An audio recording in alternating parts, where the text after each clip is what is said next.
Berapa titik yang sudah diterapkan ETLI? Ya Wahyu, untuk di Jawa Tengah, titik yang diterapkan tilang elektronik ini totalnya adalah sekitar 27 titik, di mana 27 titik tersebut terdiri dari 21 titik kamera CCTV dan juga 6 speed cam. Sedangkan salah satu daerah yang sudah juga memberlakukan penerapan tilang elektronik ini adalah di Kudus, di mana untuk di Kudus ada 5 titik yang sudah dilengkapi dengan kamera etle. Di antaranya adalah di Simpang Barongan, kemudian di Simpang Sempalan, dan juga Simpang 7. Rata-rata daerah ini, titik-titik yang dipasangi kamera etle ini merupakan titik-titik dengan arus lalu lintas yang padat, sehingga tentunya menjadi maksimal untuk penerapan tilang elektronik sendiri.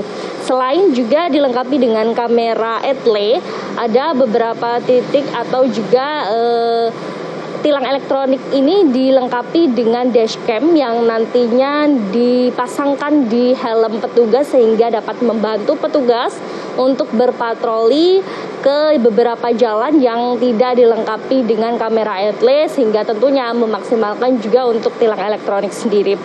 Sementara untuk titik yang jumlah titik yang saya sebutkan tadi, yakni 27 titik di Jawa Tengah, rencananya juga akan ditambahkan sebanyak hingga 50 titik untuk mengoptimalkan penerapan tilang elektronik sendiri. Dan dari Dirlantas Polda Jateng, Kombes Pol Rudi Syarifudin menyatakan ada beberapa prioritas jenis pelanggaran yang akan diterapkan pada tilang elektronik, karena memang jumlah pelanggaran sendiri dikategorikan banyak, namun ada beberapa prioritas yang disampaikan.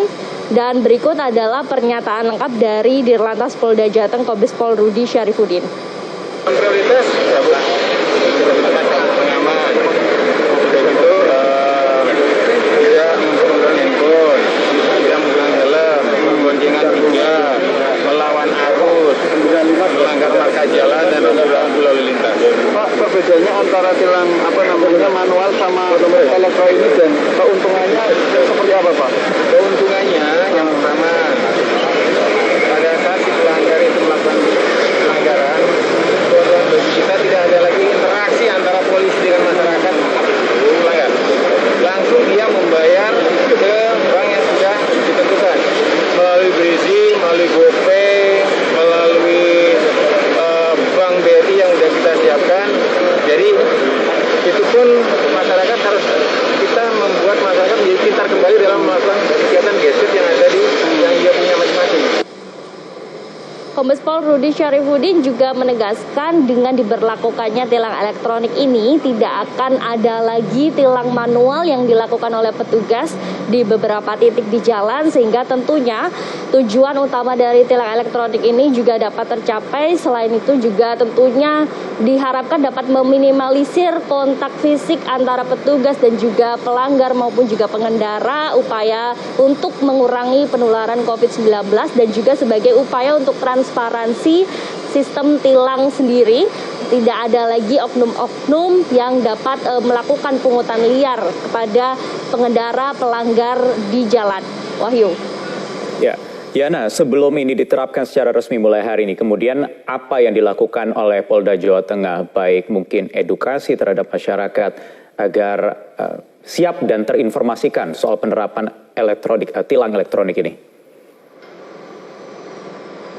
Ya Wahyu, memang Jawa Tengah sendiri sudah bersiap beberapa bulan sebelum penerapan dari tilang elektronik ini sendiri. Dan di Jateng juga sebenarnya sudah diberlakukan sejak tanggal 17 Maret atau lebih awal dari penerapan secara resmi serentak di seluruh Indonesia. Karena memang di Jawa Tengah sendiri ada 3 wilayah yang kemudian menjadi pilot project untuk pemberlakuan etle ini sendiri, yakni adalah Kota Semarang, kemudian Surakarta, dan juga Banyumas, yang memang sistemnya sudah terintegrasi dan juga bekerja sama dengan Dinas Perhubungan.